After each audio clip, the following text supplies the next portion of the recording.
तुम्ही ऐकणारच नाहीत ना आमचं. तुम्हाला किती वेळा सांगितलं ते पार्ट्या वगैरे पहिले बंद करत जा. आणि किती पॅनिक होता. हां, सगळे टेन्शनमध्ये येतात तुमच्यामुळे. डॉक्टर काय म्हणाले माहिती आहे? थांब नलू, हात दे ग.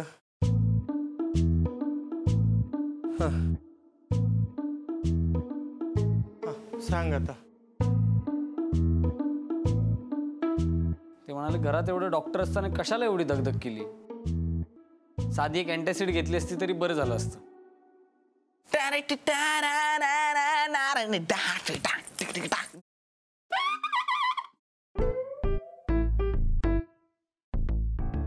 सॉरी. आता काही दिवस लंघन करायला सांगितलं डॉक्टरांनी. लंघन म्हणजे उपास. माहिती मला. अल्सर झालाय. कॅन्सर नाही, अल्सर. नाही पण तरी सिरियस होऊ शकतं. तर जीभ आणि पोट काहीतरी तारतम्य बाळगायला पाहिजे बरं का बाबा. बाबा हे 2 मिनिटापूर्वी काय पोस्ट टाकले तुम्ही? Just recover from life threatening experience. तुमच्या सर्वांच्या आशीर्वादानं ठोंबरेंचा वाघ मृत्यूच्या दाढीतून परत. काय आहे हे?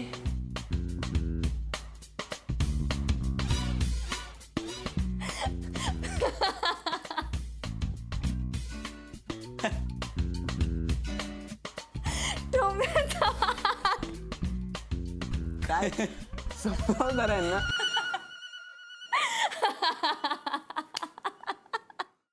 हा हॅलो, हा बोला वाळिंबे साहेब. हो ऑफिसला येणार आहे मी. आत्ता खूप कामात आहे हो, बिझी आहे मी. पण काही नाही, मी 1:30, 2, 2:30 लंचपर्यंत मी नक्कीच ऑफिसला येणार आहे. काहीच प्रॉब्लेम नाही. हां चालेल.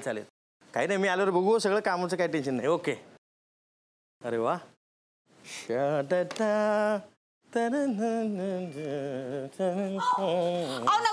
काढा तो समितीचा शर्ट. अरे नको होत. अरे देवा, सौमित्राचा आवडता शर्ट आहे. हो नको.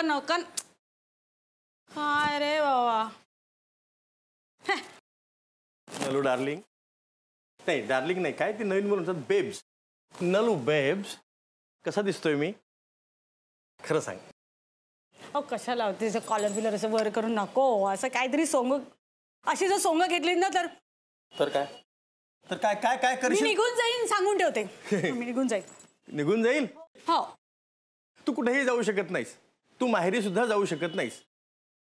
आणि जरी माहेरी गेलीस ना तरी मुलं बाळा जेवली का नाही या काळजीपोटी पुन्हा इथंच येऊन बसणार.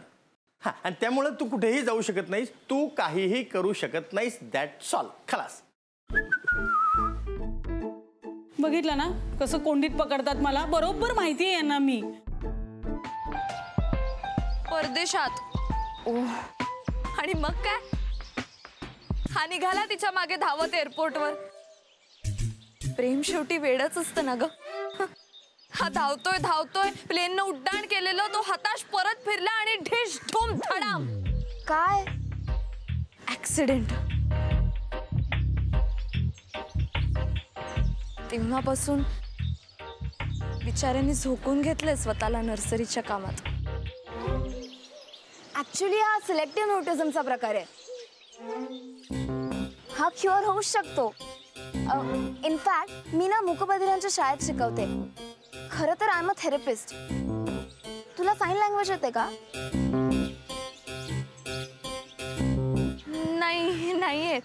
म्हणजे कधी कोणी असं भेटलंच नाही ना प्रेमाने जवळ घेऊन समजावून सांगणार. तुम्ही याला माझ्याकडे घेऊन या. आपण नक्कीच काहीतरी करूया. मी स्वतःहून लक्ष घालेन.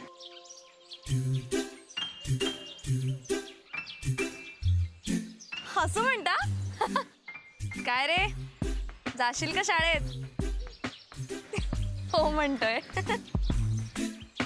फारच गोड आहे हो.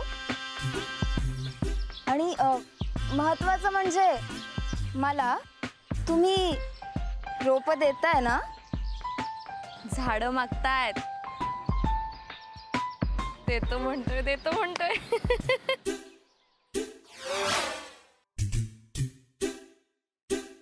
अरे वा, मग चांगलंच आहे की. नाहीतर हे बघ कसं आहे, तसंही लग्नानंतर बायको समोर आपल्या पुरुषांचं तोंड गप्पच असतं. हे बघ, उलट तुला आत्तापासूनच तिची प्रॅक्टिस होते असं समज. अहो काका, डेट ठरलीये त्याची. कसली? लग्नाची. आई भेटीची. भेटीची ग काय? काय मग रोकडू? रोकडू खूप मस्त दिसतोयस तू. 100% मुलगी पटेल. हो, एक गोष्ट मात्र लक्षात ठेव बर का, उत्साहाच्या भरामध्ये तोंड उघडू नकोस, नाहीतर ती मुलगी म्हणेल तू खूप छान दिसतोयस. थँक्यू. हे असंच अजिबात म्हणायचं नाही. नाहीतर सगळाच घोटाळा तोंड उघडल्यावर. काकू बरा दिसतोय ना?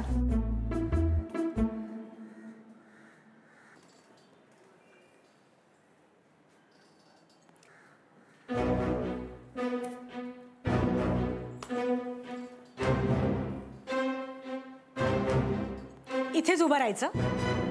अरे दृष्ट काढते तुझी, इतका छान नमस्कार करतो. दिसतोय. असू द्या ओ.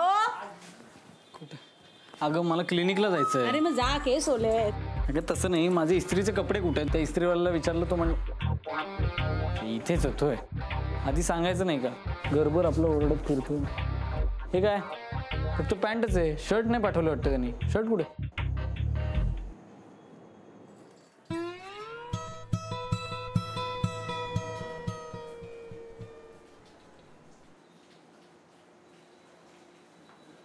तू दिसतेस मला.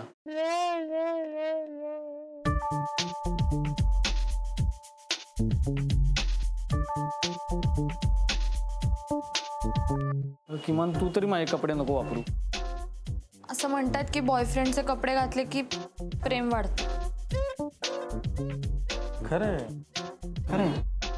खरंय. काय खरे? हे क्लिशेज आपल्यामध्ये वर्क होत नाहीत, माहितीये ना.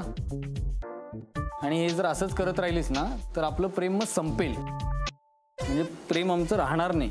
म्हणजे मैत्री आणि सौमित्र अनोळखी माणसं होत. काय रे त्या दोघांचं ठीक आहे रे. यांना टी शर्ट काढायला सांग. नाही बरोबर. काय कुठून काय ते घालून पार लोळून बिळून झालंय यांचं. नाही, माझं या घरामध्ये काही राहिलंच नाही. माझे कपडेही मला वापरायला मिळत नाही. मी असाच जाणार आहे आज क्लिनिकला. काही बिघडत नाही, उघडा डॉक्टर पाहिला तर.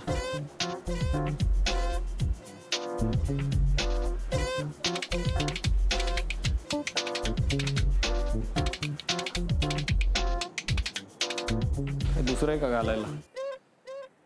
मला आवडलेलं नाही अजिबात. किती हट्टी असणार आहे तू. आता हट्टी काय?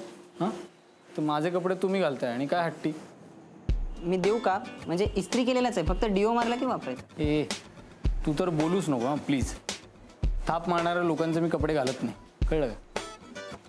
हे म्हणजे मला गिफ्ट मिळालं का आता? बघितलं असं बोलतं, बघितलं? ती बिचारी मुलगी तिला फसवत आहे. तिला वाटतं की ह्याला अजिबात बोलता येत नाही. बघितलं कसं वचा वचा बोलतोय खोटारडा. खरंच आवडली होती. एक मिनिट, खोटारडा काय? खोटं काय यार? Everything is fair in love and war. एक मिनिट, खोट्यावरती नातं नाही टिकत. प्रेमात सगळं जायज असतं हा? खोटं बोलून मुली नाही पटत. हो का? तुझ्यामुळेच ती पोरगी नाही म्हणली. तुझ्यामुळे नाट लागली सगळी. माझी नाट लागली? हा, मी नाही, मैत्री म्हणली असं. दरवेळी तू म्हणतोस तसंच होतं सगळं. माझ्या मनासारखं काहीच होत नाही ना. सगळं बिनसतं तुझ्यामुळे. म्हणजे माझ्यामुळे बिनसतं ना सगळं. मी नाट लावतो आणि सगळं वाईट होतं, वाट लागते, असंच ना. मग काय करूयात मैत्री? आपण काय करूयात? ब्रेकअप करूयात.